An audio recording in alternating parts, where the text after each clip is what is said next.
Praise the Lord. Hallelujah. പ്രിയപ്പെട്ടവരെ, ഇന്ന് ഞായറാഴ്ചയായിരുന്നു, ഇന്ന് തിങ്കളാഴ്ച. ഇന്ന് ഞാൻ നിങ്ങളുടെ മുമ്പിൽ ഈ വീഡിയോയിൽ ഇരിക്കുമ്പോൾ പ്രിയപ്പെട്ടവരെ, മുമ്പ് എപ്പോഴൊക്കെയോ പറഞ്ഞു വെച്ച പരിശുദ്ധ ബലിയുടെ ചില പരമപ്രധാനമായ ചില ധ്യാന ചിന്തകൾ ഇന്ന് നിങ്ങളുടെ മുമ്പിലേക്ക് കൊണ്ടുവരികയാണ്. അപ്പോൾ സ്കിപ്പ് ചെയ്തു പോകാതെ നിങ്ങളിത് കാണാൻ ഇടവരികയാണെങ്കിൽ ഒരുപക്ഷെ ഞാൻ നിങ്ങളുടെ ജീവിതത്തിൽ അത് ഏറ്റവും വലിയൊരു അനുഗ്രഹത്തിന് കാരണമായി തീരും. പ്രിയപ്പെട്ടവരെ, ഒരു ചൊല്ലുണ്ട്, മാലാഖമാർ കടന്നു ചെല്ലാൻ ഭയപ്പെടുന്നിടത്ത് പൊതുജനം വിഡ്ഢികളെ പോലെ പാഞ്ഞെടുക്കുന്നുവെന്ന്. പണ്ടെപ്പോഴോ പ്രാർത്ഥനാ ഗ്രൂപ്പിലായിരുന്നപ്പോൾ കേട്ട ഒരു വാക്കാണ്. മാലാഖമാര് കടന്നു ചെല്ലാൻ ഭയപ്പെടുന്നിടത്ത്, അതായത് പരിശുദ്ധ കുർബാന അർപ്പിക്കപ്പെടുന്നിടത്ത്, ദിവ്യ കാരുണ്യം എഴുന്നള്ളി ആരാധനയ്ക്കായിട്ട് ഒരുക്കപ്പെട്ടിരിക്കുന്നിടത്ത് മാലാഖമാർ അവരുടെ രണ്ട് ചിറകുകൾ ഉപയോഗിച്ച് മുഖം മറച്ചിട്ടാണ് അങ്ങോട്ട് അവിടെ ചെല്ലുന്നത്, അവിടെ നിൽക്കുന്നത്. അതായത് അത്രമാത്രം ഭയഭക്തിയോടുകൂടി ആണ് പരിശുദ്ധ കുർബാനയെ മാലാഖമാരെ സമീപിക്കുന്നത്. എന്നാൽ യാതൊരു ഭയഭക്തിയുമില്ലാതെ, യാതൊരു ബഹുമാനവുമില്ലാതെ ആണ് പലപ്പോഴും മനുഷ്യൻ പരിശുദ്ധ കുർബാനയുടെ അരികിലേക്ക് കടന്നു ചെല്ലുന്നത്. പ്രിയപ്പെട്ടവരെ, ഇന്ന് ഞാൻ ഇന്നിവിടെ പറയാൻ ഉദ്ദേശിക്കുന്നതിൽ ഏറ്റവും പ്രധാനപ്പെട്ട കാര്യം പരിശുദ്ധ ബലിയിലെ നമ്മുടെ വിശ്വാസിയുടെ പങ്കാളിത്തത്തെക്കുറിച്ചാണ്. ഈ കഴിഞ്ഞ ദിവസം താമരശ്ശേരി രൂപതയിൽ ഒരു പ്രഖ്യാപനം ഉണ്ടായി. അതായത് പരമാവധി പരിശുദ്ധ കുർബാനയിൽ, അതായത് ഈ വിവാഹ കുർബാനയൊക്കെ നടക്കുമ്പോൾ ക്രൈസ്തവരെ ആയിട്ടുള്ള ഫോട്ടോഗ്രാഫർമാരെയും വീഡിയോഗ്രാഫർമാരെയും ഒക്കെ ഉൾപ്പെടുത്തുന്നതിനെ കുറിച്ച് ആയിരുന്നു ആ ഒരു പിതാവിന്റെ പ്രഖ്യാപനം.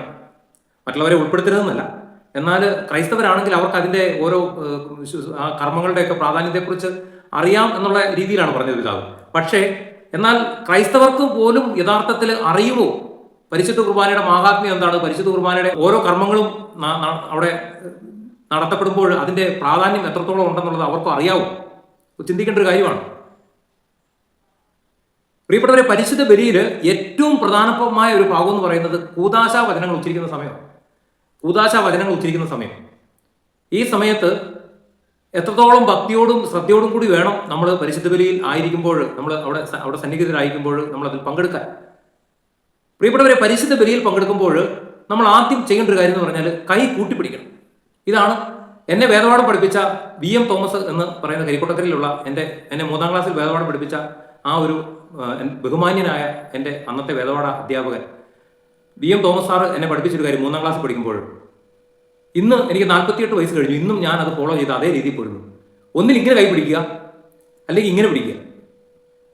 എത്രത്തോളം ബഹുമാനത്തോടു കൂടി വേണം നമ്മൾ പരിശുദ്ധ ബലിയിൽ പങ്കെടുക്കാൻ, പരിശുദ്ധ ബലിയിൽ അതിൽ നിൽക്കാൻ എന്നുള്ളതിനെ കുറിച്ചാണ്. ഇനിയിപ്പം നമ്മളിപ്പോൾ ഒരു രാജാവിന്റെ കാലഘട്ടമെല്ലാം കഴിഞ്ഞു. രാജാവിനെ മുഖം കാണിക്കുന്ന ഒരു കാലഘട്ടം ഉണ്ടായിരുന്നു. ഇങ്ങനെ വളഞ്ഞിട്ടല്ലാതെ രാജാവിന്റെ മുഖത്തേക്ക് പോലും നോക്കത്തില്ല പ്രജകൾ. അത്ര ഭയഭക്തിയോടുകൂടിയാണ് രാജാവിന് മുമ്പിൽ നിന്നിരുന്നത്. എന്നാൽ ഇന്ന് മന്ത്രിയുടെ കാലമാണ്. മന്ത്രിയാണെങ്കിൽ പോലും നമ്മൾ വോട്ട് ചെയ്ത് തെരഞ്ഞെടുത്ത് വിട്ടതാണെങ്കിൽ പോലും നമ്മൾ മന്ത്രിയുടെ കാണാനായിട്ട്, മന്ത്രിയുടെ ഓഫീസിൽ കടന്നു ചെല്ലാനായിട്ട് ഇടവരുമ്പോൾ, പ്രത്യേകിച്ച് മുഖ്യമന്ത്രിയൊക്കെയാണ് കാണാൻ ചെല്ലുന്നെങ്കിൽ നമ്മൾ കൈ താത്തി ഇടത്തില്ല, കൈ പുറകെ കെട്ടത്തില്ല, ഇങ്ങനെ പിടിക്കത്തുള്ളൂ. നമ്മൾ ചെന്ന കാര്യം സാധിച്ച് കിട്ടണമെന്ന് നമുക്ക് ആഗ്രഹമുണ്ടെങ്കിൽ അദ്ദേഹത്തിന് അർഹമായ, നമ്മൾ തെരഞ്ഞെടുത്ത വ്യക്തിയാണെന്ന് പറഞ്ഞിട്ടൊന്നും ഒരു കാര്യമില്ല, അദ്ദേഹത്തിന് അർഹമായ ബഹുമാനവും ആദരവും നമ്മൾ കൊടുത്തിരിക്കണം. ഇല്ലെങ്കിൽ നമ്മൾ വെച്ചിരിക്കുന്ന അപേക്ഷയൊക്കെ ആ കടലാസിൽ ഇരിക്കത്തേ ഉള്ളൂ. അതായത് അതിന് അദ്ദേഹത്തെ കുറ്റം പറഞ്ഞിട്ട് കാര്യമില്ല. നമ്മുടെ താഴാഴ്മയും എളിമയും ഒക്കെ ഒരു പ്രധാനപ്പെട്ട ഘടകമാണ്. അങ്ങനെയെങ്കിൽ പ്രിയപ്പെട്ടവരെ, ഈ പ്രപഞ്ചം മുഴുവൻ സൃഷ്ടിച്ച്, പ്രപഞ്ചം മുഴുവൻ പരിപാലിച്ച്, നമ്മളെ സ്നേഹിച്ച്, നമ്മളെ നയിക്കുന്ന നമ്മുടെ പൊന്നുതമ്പുരാന്റെ മുമ്പിൽ നമ്മൾ ചെല്ലുമ്പോൾ എത്രത്തോളം ഭക്തിയോടുകൂടി, എത്രത്തോളം ഭയഭക്തിയോടുകൂടി നമ്മൾ നിൽക്കണം. ഇപ്പോൾ ഹിന്ദുക്കളൊക്കെ അവരുടെ ശ്രീ ക്ഷേത്രങ്ങളിൽ ദർശനത്തിന് പോകുമ്പോൾ അവർ ക്രിസ്ത്യാനികൾ നിൽക്കുന്ന പോലെ നിൽക്കുമെന്ന് എനിക്ക് തോന്നുന്നില്ല. അവിടെ ആ അമ്പലത്തിന്റെ ശ്രീകോവിൽ നട തുറക്കുന്ന സമയത്തൊക്കെ അവരെല്ലാവരും കൈ കൂട്ടിപ്പിടിച്ച് ഇങ്ങനെ കുമ്പിട്ട് നിൽക്കുന്നതായിട്ടാണ് ഞാൻ പലപ്പോഴും എന്നെ ശ്രദ്ധപ്പെട്ടിരിക്കുന്നത്. എന്നാൽ അതിലൊക്കെ എത്രയോ മഹത്വമുള്ള ഒരു അതായത് കാൽവരിയിൽ എന്ത് യാഗമാണോ അവിടെ നടന്നത്, അതേ യാഗം തന്നെയാണ് ഓരോ പരിശുദ്ധ കുർബാനയിലും അൾത്താരയിൽ അവിടെ കൗതാശികമായിട്ട് അവിടെ നടക്കുന്നത്. ഈശോയുടെ പീഡാസഹനവും ഈശോയുടെ കുരിശുമരണവും ഒക്കെയാണ്. അവിടെ നിൽക്കുമ്പോൾ എൻ്റെ മനോഭാവം ഒരു പടയാളിയുടേതാണോ എന്ന് ഞാൻ ചിന്തിക്കണം. അന്നത്തെ ഒരു പുരോഹിതന്റെ മനോഭാവമാണോ, ഈശോയെ ക്രൂശിക്കാനായിട്ട് ഏൽപ്പിച്ചു കൊടുത്ത ഒരു പുരോഹിതന്റെ മനോഭാവമാണോ, അല്ലെങ്കിൽ ഒരു പടയാളിയുടെ മനോഭാവമാണോ? ഈശോയെ പുച്ഛിക്കുകയും പരിഹസിക്കുകയും ചെയ്ത് പാപത്തിൽ മുഴുകി ജീവിച്ച അന്നത്തെ ഏതെങ്കിലും ഒരു യഹൂദന്റെ മനോഭാവമാണോ എനിക്കെന്നുള്ളത് നമ്മൾ പ്രധാനമായിട്ട് ചിന്തിക്കേണ്ടിയിരിക്കുന്നു. എന്നാൽ അതിലുപരിയായിട്ട് ഈശോ എൻ്റെ ജീവിതത്തിൽ എന്തെങ്കിലും ഒരു കൃപ ചൊരിഞ്ഞിട്ടുണ്ടെങ്കിൽ അതിന് പ്രതിനിധിയായിട്ട്, അല്ലെങ്കിൽ ഈശോയിൽ നിന്ന് എന്തെങ്കിലും ഒരു അനുഗ്രഹം ചോദിച്ചുകൊണ്ടാണ് ഞാൻ ആ പരിശുദ്ധ ബലിയിൽ പങ്കെടുക്കുന്നതെങ്കിൽ, ഞാനൊരു ദാസനായിട്ട്, ഞാനൊരു സ്നേഹിതനായിട്ട്, ഞാനൊരു ശിഷ്യനായിട്ട്, ഞാനൊരു ഈശോയുടെ പ്രിയപ്പെട്ടവനായിട്ടാണ് അവിടെ നിൽക്കുന്നതെങ്കിൽ എൻ്റെ കാര്യം ഇങ്ങനെ തന്നെ നിൽക്കണം. അങ്ങനെ പിടിച്ച് മടുക്കുകയാണെങ്കിൽ ഇങ്ങനെ പിടിക്കും. അതുപോലെ സ്ത്രീകളൊക്കെ അവരുടെ സാരി തലപ്പ് തലയിൽ ശരിക്കും വലിച്ചിടണം. ഈ പെൺകുട്ടികളൊക്കെ ഒരു വേദപാഠത്തിന് ഉൾപ്പെടെ പരിശുദ്ധ കുർബാനയിൽ പങ്കെടുക്കാനായിട്ട് പോകുമ്പോൾ കൃത്യമായിട്ട് ക്രാപ്പ് തലയിൽ ഇട്ടിരിക്കണം. പറഞ്ഞു മനസ്സിലായോ? ക്രാപ്പ് തലയിൽ ഇട്ടിരിക്കണം. അത് കഴുത്തെ കിടക്കരുത്. അത് കൃത്യമായിട്ട് വലിച്ച് തലയിലിടണം. ഞാൻ എൻ്റെ 3 പെൺകുഞ്ഞുങ്ങളുണ്ട്. അവർ പള്ളിയിൽ പോകുമ്പോഴൊക്കെ ഞാൻ പ്രത്യേകമായിട്ട് ഞാൻ പറഞ്ഞു, മക്കളെ നിങ്ങൾ തലയിൽ പള്ളി നിൽക്കുമ്പോൾ തലയിൽ, കാരണം അത് സത്യവചനം, വേദപുസ്തകം, തിരുവചനം നമ്മളെ പഠിപ്പിക്കുന്നത് അങ്ങനെയാണ്. യേശു വചനത്തിലൂടെ നമ്മളോട്, യേശുവിന്റെ പരിശുദ്ധാത്മാവ് വചനത്തിലൂടെ ശിശുമാരിലൂടെ നമ്മളോട് ആവശ്യപ്പെട്ടിരിക്കുന്ന അങ്ങനെ നിൽക്കാനാണ് പരിശുദ്ധ ബലിയിൽ. അത് സഭയിലുള്ളൊരു വിധേയത്വം, അത് അങ്ങനെ തന്നെ അനുസരിക്കണം. അതുപോലെ തന്നെ ഈ കൊച്ചു പെൺകുട്ടികൾ വളർന്ന് വലുതായി കഴിയുമ്പോൾ, ഈ ഒരു യൗവനത്തിലേക്ക് പ്രവേശിച്ച് കഴിയുമ്പോൾ നമ്മൾ സ്വാഭാവികമായിട്ട് ശാരീരികമായ മാറ്റങ്ങളൊക്കെ വരും. അത് നമ്മൾ തിരിച്ചറിഞ്ഞുകൊണ്ട് നമ്മൾ അന്നേരവും ഈ ക്രാപ്പ് ഉപയോഗിക്കരുത്. അന്നേരം ഉപയോഗിക്കേണ്ടത് ക്രാപ്പല്ല, അന്നേരം ഉപയോഗിക്കേണ്ടത് ഷാളാണ്. ഈ ഷാള് തലയിലൂടെ ഇട്ട് അതിൻ്റെ ഒരു തലപ്പ് പുറത്തേക്ക് ഇട്ട് ശരീരം പൊതിഞ്ഞ് വേണം ദേവാലയത്തിൽ നിൽക്കാൻ. അതൊരു വിവേകമാണ്. മനസ്സിലായോ? ഒരു മധ്യ തിരുവിതാംകൂറിൽ ഒരു സ്ഥലത്ത് ധ്യാനിപ്പിക്കാനായിട്ട് ഞാൻ പോയപ്പോൾ 10, 16, 17 വയസ്സൊക്കെയുള്ള പെൺകുട്ടികളും വരുന്നത് ഞാൻ നോക്കുമ്പോൾ ക്രാപ്പ് ഇട്ടിട്ടാണ്. ക്രാപ്പ് എന്തേലും ഉണ്ടാകും, ഇവിടം വരെ ഉണ്ടാകും ക്രാപ്പ്. അതിന് താഴേക്ക് ക്രാപ്പ് ഉണ്ടാകിയല്ല. ഞാൻ ആ കുഞ്ഞുങ്ങളോട് പറഞ്ഞു, നിങ്ങളുടെ ക്രാപ്പ് ഉപേക്ഷിക്കേണ്ട സമയം കഴിഞ്ഞു, ഇനി നിങ്ങൾ ചുരിദാറിൻ്റെയൊക്കെ ഷാള് തലയിലിട്ടിട്ട് വരണമെന്ന് പറഞ്ഞു. പിന്നെ പിറ്റേ ദിവസം മുതൽ ഞാൻ നോക്കുമ്പോൾ ആ കുഞ്ഞുങ്ങളൊക്കെ ഈ ക്രാപ്പ് മാറ്റിയിട്ട് ഷാളിട്ടു. അപ്പോൾ ഇതൊക്കെ ചിലപ്പോൾ ഒരുപക്ഷെ ചിലപ്പം ആ ഇടവകയിലെ വൈദികരോ അതുപോലെ തന്നെ സിസ്റ്റേഴ്സോ മതാധ്യാപകരോ ഒന്നും ചിലപ്പോൾ ഒരുപക്ഷെ ശ്രദ്ധിച്ചെന്ന് വരികയാണ്. പലപ്പോഴും പലരെയും ശ്രദ്ധിക്കുന്ന എനിക്ക് ഒരു ദിവസം എൻ്റെ 3ാമത്തെ മോള് നിൽക്കുന്ന ഒരു കാഴ്ച കണ്ടിട്ട് ഞാൻ തിരിച്ച് വീട്ടിൽ വന്നിട്ട് ഞാൻ അവളോട് പറഞ്ഞു, എന്താ പറഞ്ഞെന്നറിയോ? ഇനി പെൺകുട്ടികളോട് ഞാൻ പറയാനായിട്ട് ഉദ്ദേശിക്കുന്ന ആ 2 കാര്യങ്ങളാണ്. നിങ്ങൾ ദേവാലയത്തിലേക്ക് പരിശുദ്ധ കുർബാനയ്ക്കായിട്ട് പോകുമ്പോൾ നിങ്ങൾ ശ്രദ്ധിക്കില്ലെങ്കിൽ നിങ്ങളുടെ മാതാപിതാക്കൾ പ്രത്യേകമായിട്ട് ശ്രദ്ധിക്കേണ്ട ഒരു കാര്യം എന്നാണെന്നറിയാവോ? കൈയില്ലാത്ത ഡ്രസ്സ് ഇട്ടുകൊണ്ട് ഒരു കാരണവശാലും ദേവാലയത്തിൽ പരിശുദ്ധ കുർബാനയ്ക്ക് പോകരുത്. ദൈവത്തിന്റെ അനുഗ്രഹത്തിന് ഉപരിയായിട്ട് ദൈവത്തിന്റെ ശാപം നിങ്ങൾ മേടിച്ച് വെക്കരുത്. ദൈവകൃപ നിങ്ങളിലേക്ക് കടന്നു വരുന്നതിന് അത് വലിയൊരു ബ്ലോക്കാണ്, അത് തടസ്സമാണ്, അതിനൊരു തർക്കവുമില്ല. അതിനെ ആരെല്ലാം എന്തെല്ലാം വിധത്തിൽ ന്യായീകരിക്കാൻ നോക്കിയാൽ അതൊന്നും ഒരു ന്യായീകരണമല്ല. പറഞ്ഞു മനസ്സിലായി? അതായത് ചിലർ കാണിക്കും നെറ്റ്, ഇവിടം വരെ തുണിയുണ്ട്, അത് കഴിഞ്ഞാൽ പിന്നെ ഫുൾ നെറ്റാണ്, നെറ്റിന്റെ അറ്റത്ത് ഒരു തുണിക്കഷ്ണം ഉണ്ടാവും, ഈ കൈ മുഴുവൻ കാണാം.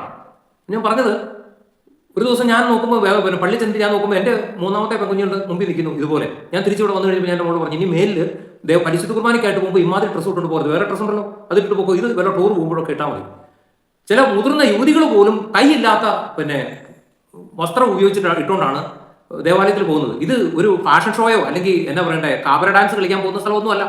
പരിശുദ്ധ ബലി എന്ന് പറയുന്നത് കർത്താവായ യേശുക്രിസ്തുവിന്റെ പീഡാസകനം കുരിശുമരണ ഉദ്ധാനവും നടന്ന പരമയാഗത്തിന്റെ കാൽവരിയാണ്. അതിന് മുമ്പിലാണ് നീ നിൽക്കുന്നത്.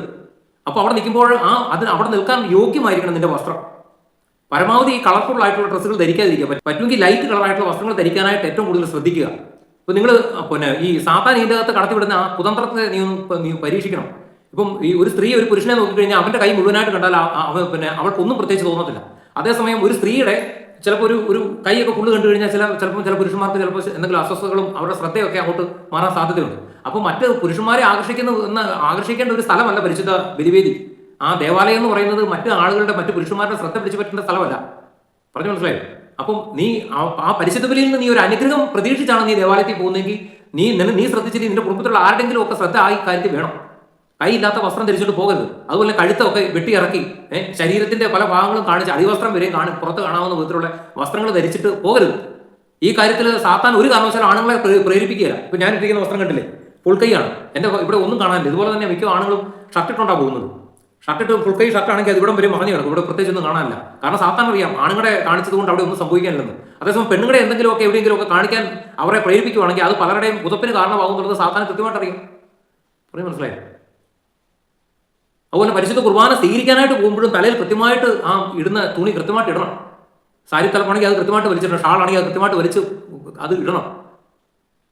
അതുപോലെ തന്നെ ദേവാലയത്തിൽ നിന്നിട്ട് പ്രത്യേകിച്ച് പുറകിലൊക്കെ നിന്നിട്ട് ഈ സ്ത്രീകളും പുരുഷന്മാരും ഒക്കെ ഞാൻ ശ്രദ്ധിച്ചിട്ടുണ്ട് സംസാരിക്കുന്നത്.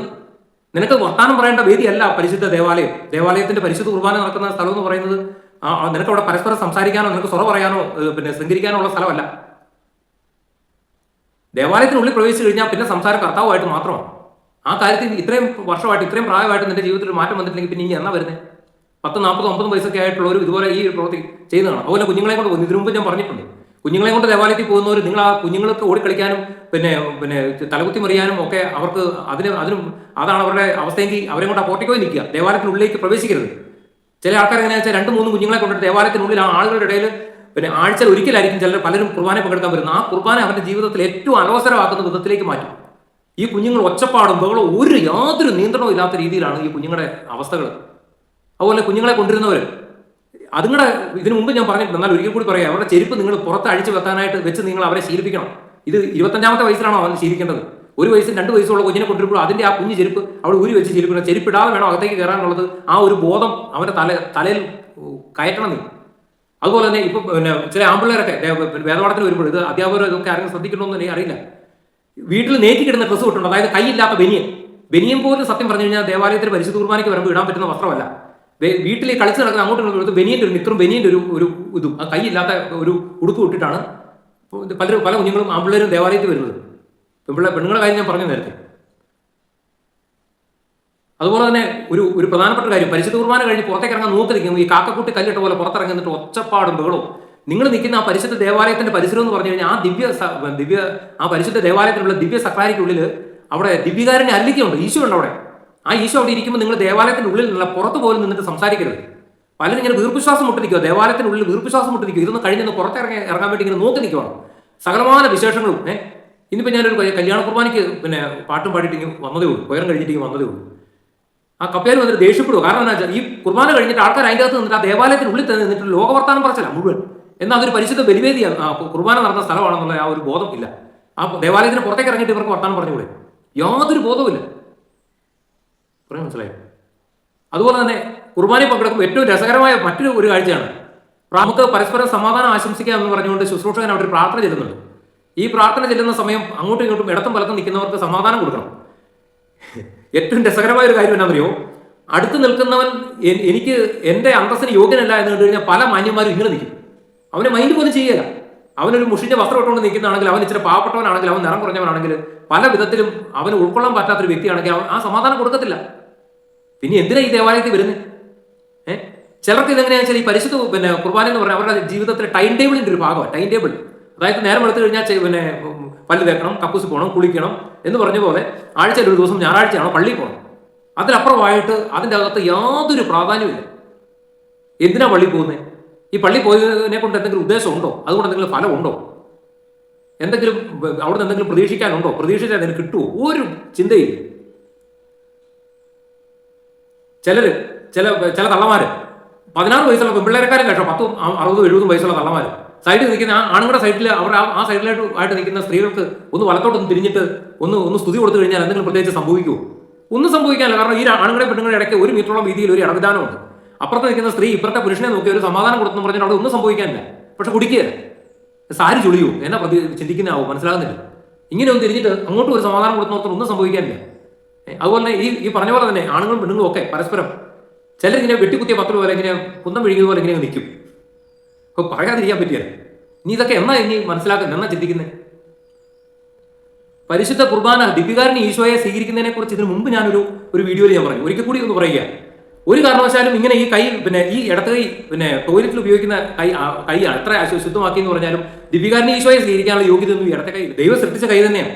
ഈ ഇടത്ത് കൈയും വലത്ത് കൈയും എല്ലാം ദൈവം നമുക്ക് തന്നതാണ്. പക്ഷേ കാലിനും കൈക്കും ശരീരത്തിന്റെ ഓരോ ഭാഗങ്ങൾക്കും അതിൻ്റെതായ ഉദ്ദേശമുണ്ട്.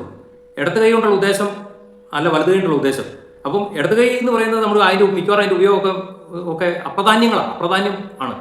പ്രധാനപ്പെട്ട വിശിഷ്ടമായ ഒരു ഉപയോഗമല്ല ഈ ഇടത് കൈ കൊണ്ട്. അതിന് പ്രത്യേകിച്ച് എടുത്ത് പറയേണ്ടത്. അപ്പം ഇടത് കൈ സ്വീകരിക്കരുത് ഈശോയെ. ഈ വലത് കൈ തന്നെ, ഈ ഇടത് കൈ അടി പിടിച്ചിട്ട് വലത് കൈ തന്നെ സ്വീകരിച്ച് ഇങ്ങനെ നാവുകൊണ്ട് സ്വീകരിക്കാം. അതിന് എടുത്ത് വായിലിട്ടിട്ട് ഈ കപ്പയും ബീഫും കൂടെ ചവയ്ക്കുന്ന പോലെയാണ് ഓരോരുത്തരും ചവയ്ക്കുന്നത്.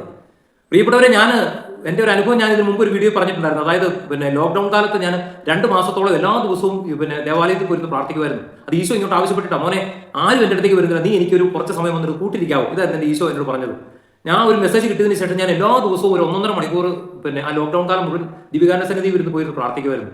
അപ്പോൾ ആ കാലഘട്ടത്തിൽ അതിന് മുമ്പ് എനിക്ക് എന്നിലുണ്ടായിരുന്ന ഒരു ബോധ്യം എന്ന് വെച്ചാൽ, യോഗ്യതയോടുകൂടി അല്ല ഈശോയെ സ്വീകരിക്കുന്നതെന്നുണ്ടെങ്കിൽ ഈശോ നാവിലേക്ക് വെച്ച് കഴിയുമ്പോൾ ഉണ്ണാക്കിൽ ഒട്ടിപ്പിടിക്കും.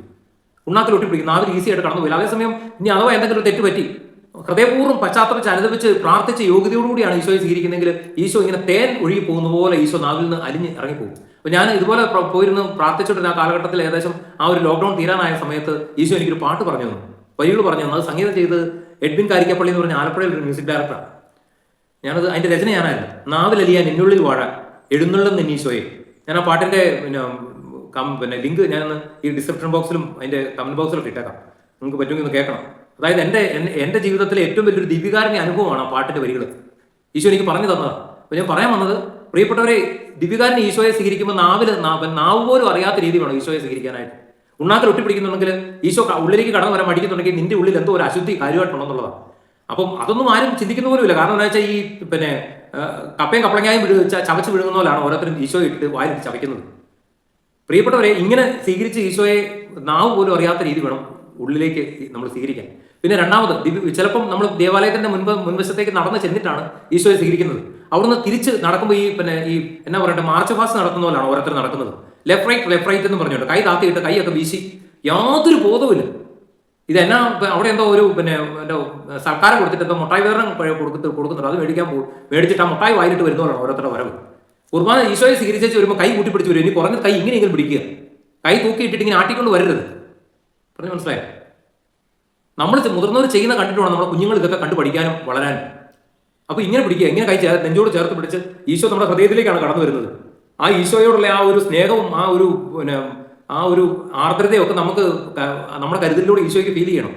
പറഞ്ഞു മനസ്സിലായോ? എന്നിട്ട് അവിടെ വന്നിട്ട് മുട്ടുമേ നിന്നിട്ട് കുറച്ച് സമയം പ്രാർത്ഥിക്കുക.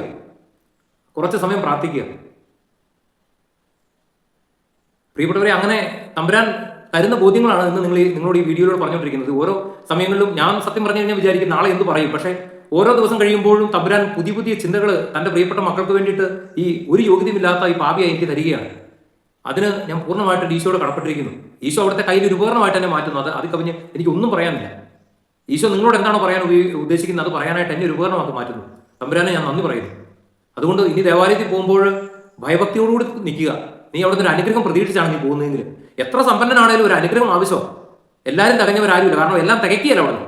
നിന്റെ ഹൃദയത്തിൽ ഒരു സ്ഥലം അവിടുന്ന് എപ്പോഴും ശൂന്യമായിട്ടിരിക്കും. ആ ഒരു സ്ഥലം എപ്പോഴും ശൂന്യമായിരിക്കും. കാരണം അവിടെ കൂടെ നിറഞ്ഞു കഴിഞ്ഞാൽ പിന്നെ നിനക്ക് ദൈവത്തിനെ കൊണ്ട് ആവശ്യമില്ല. നീ ഒരു സമ്പന്നനാണെങ്കിൽ നിന്റെ കുടുംബത്തിൽ ഒരു മാനസിക രോഗി അല്ലെങ്കിൽ പ്രശ്നക്കാരിയായ ഒരു ഭാര്യ അല്ലെങ്കിൽ അനുസരണമില്ലാത്ത മക്കള് അല്ലെങ്കിൽ എന്തെങ്കിലും ഒരു തീരാരോഗം എന്തെങ്കിലും ഒരു പ്രശ്നം നിന്റെ കുടുംബത്തുണ്ടാവും. പറഞ്ഞു മനസ്സിലായോ? എന്തെങ്കിലും ഒരു കുറെ കടബാധ്യതകൾ എല്ലാം കൂടെ തികയുന്ന ഒരു ദിവസം വന്നു കഴിഞ്ഞാൽ പിന്നെ നിനക്ക് ദൈവത്തെ കൊണ്ട് ആവശ്യമില്ല. ഇത്രയൊക്കെ ആയിട്ട് പോലും പലരുടെയും ജീവിതം കണ്ടു കഴിഞ്ഞാൽ അവരെല്ലാം തികഞ്ഞു എന്നുള്ള രീതിയാണ് ജീവിക്കുന്നത്. അപ്പോൾ എല്ലാം കൂടെ തികയുമായിരുന്നെങ്കിലോ? സകലതും അവർക്ക് ഉണ്ടായിരുന്നെങ്കിലത്തെ അവസ്ഥ ഒന്ന് ആലോചിച്ച് നോക്കി. അപ്പം അതുകൊണ്ട് നിന്റെ ആത്മാവിനെ കാക്ഷിക്കുന്ന ആ പ്രിയപ്പെട്ട ആ തമ്പുരാൻ നിന്റെ ഒരു സമർപ്പണം, നിന്റെ ഒരു വിശുദ്ധീകരണം ഒക്കെ അവിടെ നിന്ന് ആഗ്രഹിക്കുന്നുണ്ട്. അതുകൊണ്ട് ദേവാലയത്തിലേക്ക് പോകുമ്പോൾ അടുത്ത് നിൽക്കുന്നവൻ ആരും ആയിക്കോട്ടെ, ഒരുപക്ഷെ ചിലപ്പോൾ നിനക്ക് ഇഷ്ടമില്ലാത്തവനായിരിക്കും, എന്നാൽ അവനെ നോക്കുന്ന സമാധാനം കൊടുക്കുക. അതുപോലെ സ്ത്രീകളൊക്കെ പുരുഷന്മാരുടെ ഭാഗത്തോട് അടുത്ത് നിൽക്കുന്ന സ്ത്രീകളാണെങ്കിൽ വലത്തോട്ട് നോക്കിയിട്ട് ഒരു സമാധാനം അവർക്ക് കൊടുക്കുക. കുടുംബത്തെ കെട്ടിയോ എന്തായാലും കൊടുക്കുകയല്ല, നമ്മൾ അടുത്ത് നിൽക്കുന്ന ചേട്ടനെങ്കിലും സമാധാനം കൊടുക്കുക. അതുപോലെ പെൺകുഞ്ഞുങ്ങളൊക്കെ നിങ്ങളുടെ കൂടെ പഠിക്കുന്ന ആൺകുട്ടികൾ അപ്പുറത്തെ സൈഡിൽ അവർക്കും ഒരു സമാധാനം കൊടുക്കുക. അവർ നിങ്ങൾക്കും നിങ്ങളുടെ അടുത്ത് നിൽക്കുന്ന ആൺകുട്ടികൾ നിങ്ങളുടെ അപ്പുറത്തെ സൈഡിൽ പെൺകുട്ടികൾക്കും കൊടുക്കുക ഒരു സമാധാനം. അതുപോലെ സമാധാനം ഇങ്ങനെ ഒരു ജാതി എന്നാ പറയുക ഇഷ്ടമില്ലാത്തവരോ. ഞാൻ ഒരിക്കലും പരിശുദ്ധ കുർബാന പങ്കെടുത്തിട്ട് ഞാൻ നോക്കുമ്പോൾ ഒരു സ്ത്രീ എനിക്കൊരു സമാധാനം തരുമോ? ഇങ്ങനെയാണ് നോക്കുന്നത്. എന്നിട്ട് ഇത് എന്തിനാ ഇങ്ങനെയൊക്കെ ചെയ്യുന്നത്? ഇഷ്ടമില്ലെങ്കിൽ ഓക്കെ, സമ്മതിച്ചു. അത് കൊടുക്കേണ്ടതായ രീതിയിൽ വളരെ അതിൻ്റെതായ പവിത്രതയും ആ മര്യാദയ്ക്കും കൊടുക്കുക. പരിശുദ്ധ കുർബാന സ്വീകരിച്ചിട്ട് വരുന്നത് ഇതൊക്കെ ഏത് രീതിയിലാകണമെന്നുള്ളത് ഞാൻ ഇപ്പോൾ ഈ വീഡിയോയുടെ നിലവിൽ പറഞ്ഞു. ഒരിക്കൽ കൂടി ഓർപ്പിക്കുക. വലത് കയ്യിൽ ഈശോയെ സ്വീകരിച്ചിട്ട് അങ്ങനെ തന്നെ നാവിലേക്ക് വെക്കുക. ഈശോ അവിടുന്ന് പറഞ്ഞൊന്നും പോകത്തില്ല. അതുപോലെ കൈ കൂട്ടിപ്പിടിച്ച് തന്നെ ഇരിക്കുന്ന സ്ഥലത്തേക്ക് വരിക. ഇന്ന് ഈ വീഡിയോ കാണാൻ ഇടവരുന്ന എല്ലാ പ്രിയപ്പെട്ട സഹോദരങ്ങളെയും ഈശോ സമൃദ്ധമായിട്ട് അനുഗ്രഹിക്കട്ടെ. ഒരിക്കൽ കൂടി ഞാൻ പറയുന്നു, നിങ്ങൾ പങ്കെടുക്കുന്ന ഓരോ പരിശുദ്ധ ബലിയും നിങ്ങളുടെ ജീവിതത്തിലെ എന്നാ പറയുക വിലമതിക്കാനാവാത്ത സമ്പത്താണ്. സ്വർഗത്തിൽ നിങ്ങൾ നിക്ഷേപിക്കുന്ന വലിയ വിലമതിക്കാനാവാത്ത മഹാസമ്പത്താണെന്നുള്ള ആഴമായ ബോധ്യം നിങ്ങളുടെ ഹൃദയത്തിൽ ഉണ്ടാകട്ടെ എന്ന് ഞാൻ പ്രാർത്ഥിക്കുന്നു, ആശംസിക്കുന്നു. നിങ്ങൾ മരിച്ചു കഴിയുമ്പോൾ നിങ്ങൾക്ക് വേണ്ടി നിങ്ങൾ കരുതി വെക്കുന്ന സമ്പത്താണ്. കാരണം മരിച്ചു കഴിയുമ്പോൾ നമുക്ക് വേണ്ടി ആരൊക്കെ പ്രാർത്ഥിക്കും നമ്മളെ ഓർക്കുമെന്ന് പോലും നമുക്ക് പറയാൻ പറ്റത്തില്ല. നമ്മൾ ഈ ലോകത്ത് ജീവിച്ചിരിക്കുമ്പോൾ നമ്മൾ പങ്കെടുക്കുന്ന ഓരോ പരിശുദ്ധ കുർബാനയുമാണ് നമുക്ക് വേണ്ടിയിട്ട് അവിടെ നമ്മുടെ ജീവിതത്തിൽ ആത്മാവിന് പ്രാർത്ഥനയായിട്ട് നാളെ രൂപാന്തരപ്പെടുന്നത്. അതുകൊണ്ട് എല്ലാ പ്രിയപ്പെട്ട മക്കളെയും ഈശോ സമൃദ്ധമായിട്ട് അനുഗ്രഹിക്കട്ടെ. ഈശോ മിശിഹായിക്ക് സ്തുതിയായിരിക്കട്ടെ.